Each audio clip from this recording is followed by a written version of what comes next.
There was some altercation between singer Kelly Rowland and one of the security members at Cannes Film Festival when she was going up the stairs. Rowland's version of events is that she was trying to take her time for pictures on the legendary red carpet stairs when she was rushed up the stairs for no apparent reason. Well, in fact, Rowland's reason is that it's because she looked different from other women, her words, and that's why this kind of photo comparisons with Heidi Klum taking all the time she wanted to pose on the stairs while Rowland was not allowed to have been spread all over the internet. But we are getting ahead of ourselves. The question is, who was in the wrong here? And let's take a look at the video. What we first see is Rowland greeting the public. She is getting all the pictures and stuff, and she hasn't arrived at the stairs yet. I know that it's a bit hard to spot, but notice that right here you have that rest or pause in the middle of the stairs. That is where you have those amazing shots and takes of celebrities at Cannes. So it's a bit hard to spot, but notice it's way ahead of her.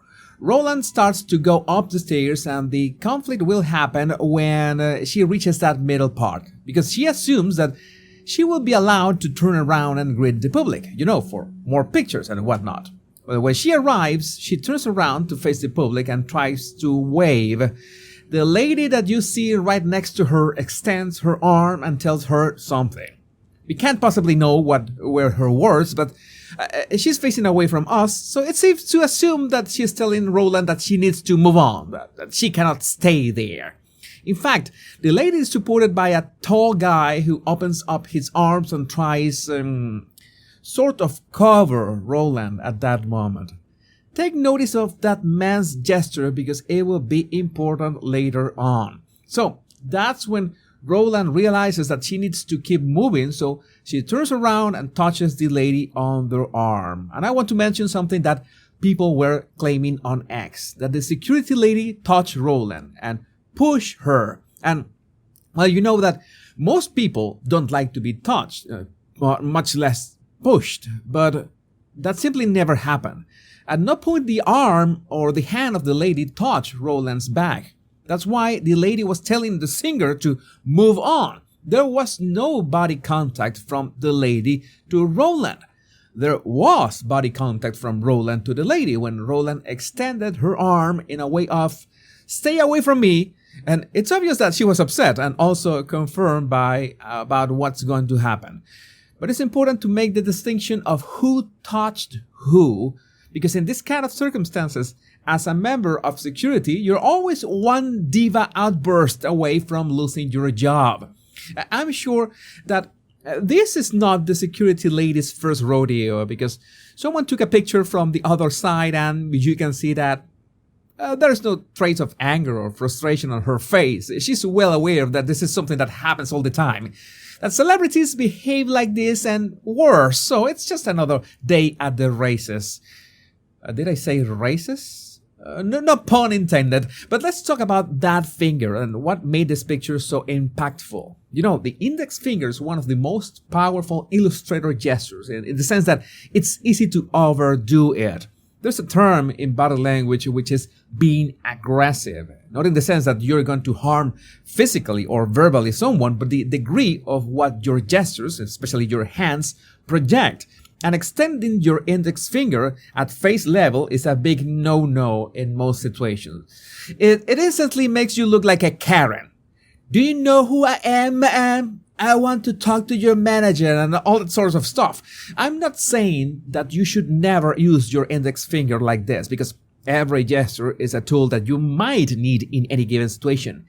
I'm just telling you that this gesture, especially at face level, is an open threat. And if you use it in circumstances that don't justify it, such as this one, then you are the one who's going to look out of place, if not unhinged.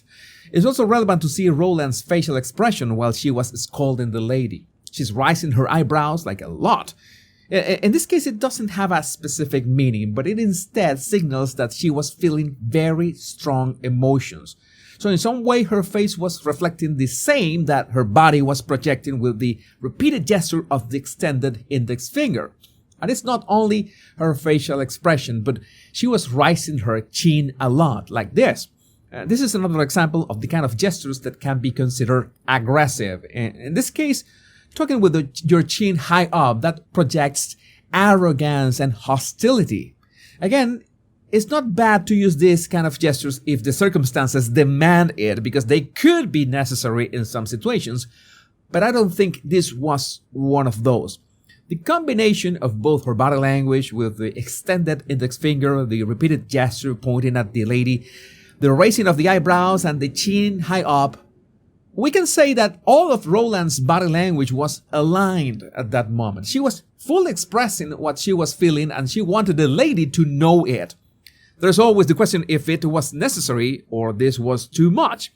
That's why it's important to review all possible angles and what happens before and after the incident, and look for as many examples of similar situations with both the person and others in the same situation to see if what's going on is just part of the protocol of the event. And that is about to be relevant in a minute. There's another great picture, which is this one, seconds later after the altercation, in which Rowland looks visibly upset, especially with a single brow raised. It's obvious that she didn't like what just happened. Now, there's a video of her one day later talking about the incident. It's very short and helpful to have a better insight about her side of the story. The woman knows what happened. I know what happened. And I have a boundary. And I stand by those boundaries. And that is it. And there were other women that attended that carpet who did not quite look like me. And they didn't get there, scolded or pushed off or told to get off. And I stood my ground. And she felt like she had to stand hers, but I stood my ground. And that's it. So she talks about boundaries. I don't know exactly what boundaries she is talking about. I guess that she means that she will not allow anyone to treat her like this, and then the comparison with other women. It's interesting to see her facial expression when talking about this. It's like she's sad and, well, not happy about this. I don't want to say that she's putting a victim face, because there's no such thing as a victim face, but I will let you judge from her facial expression if you think she's trying to play victim here. Again, you need to see all the details of the circumstances of what happened to be able to make that judgment. So let's move on. But first, it's important to highlight that Rowland was comparing her treatment to the treatment of other women. And that's important. That's why I mentioned that it was not only people sharing the comparison with Heidi Klum, but it was Rowland herself who implied this. And remember that according to her, this was due to how she looks. Believe it or not, the explanation as to why Klum was allowed to stay in the Cannes red carpet is surprisingly simple. But now, another reason that I could think of why she was rushed like this is that she was not really rushed, but security like this also want to make sure that you don't trip down the stairs, which will be dangerous enough and also not surprising given that you have long and uncomfortable dresses and walking in stilettos. But not hard to remember 2023 when Jason Derulo, without a dress or stilettos, rolled down the stairs in a rather spectacular and luckily not catastrophic fashion. Or Jennifer Lawrence, who going down the stairs, she used flip-flops. Not glamorous at all, but it's better to be safe than sorry. There's another video about this shared by one user on Facebook, in which we can see a security lady that looks like the one who had the altercation with Rowland, urging people to go up the stairs as well. You might say that this is a rude attitude, but at the same time, you need to consider the massive amount of logistics that this could require. There are a lot of guests coming to this film premiere, so this has to work like a continuous conveyor belt that never stops. All those guests will most likely arrive by car, so you have a line of cars out there, and they arrive with an entourage. Let's say that there must not be much room for error, especially if you want the film to start on time. Now, I see that most people that have an opinion about this whether it's defending Rowland's anecdote of oppression or saying that this is just another episode of snowflakes being snowflakes. Most of them on either side are not aware that Cannes might be a movie festival, a film festival, but Cannes' red carpet represents something that is beyond that. It's not hard to find articles such as this one from The Hollywood Reporter to see that Cannes' red carpet stairs are among the Olympics of red carpets. And because of that, it's not only about the strict rules of how it's organized, but at the same time, it's a huge showcase for fashion brands. The best analogy I can come up with is the ads at the Super Bowl. Obviously, people watch the Super Bowl for the sport, right? But the ads in themselves are a special event, and brands spend tens of millions to be there. So, since ad space is limited, it all boils down to who is willing to pay more to have their 30 seconds or even 1 minute of fame at the Super Bowl advertising spectacle. And it makes sense, right? Now, bring that business model to the Cannes Film Festival. The red carpet stairs is like a huge billboard that changes every time a celebrity walks through it. But it's not hard to figure out that not every celebrity is allowed the same time and the same preference. And it's not a matter of how you look, but a matter of how famous you are and if you represent a brand. Going back to Heidi Klum's case, I don't know if this has happened in other years, but she was going as the new face of L'Oréal Paris.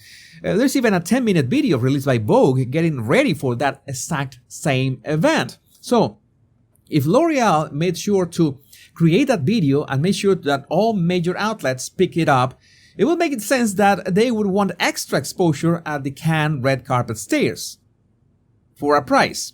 So in the same way that you pay for an ad placement in the Super Bowl, you pay for red carpet stairs time at Cannes. Fair enough. And that's why I told you to be aware of the guy's gesture with open arms, the one who was trying to cover Rowland. It's obvious that if there's no brand sponsoring you, or if your brand has not paid the special price, then you just are not allowed to hang out around the middle of the stairs. And most important, you cannot be taking pictures right there because that's an exclusive perk for the celebrities and brands with the deep pockets. That is the exclusivity that those brands are paying for. So that's why the non-sponsor guests, need to move faster down the line. But you know how it is. It's not only that an image is worth 1,000 words, but the optics of an image can spread faster than the truth. And most of the time, what is actually happening is not as interesting or headline-worthy, like in this case, the mechanics of who can and who cannot stay for pictures at the Cannes red carpet stairs. But those misunderstandings help a lot for publicity.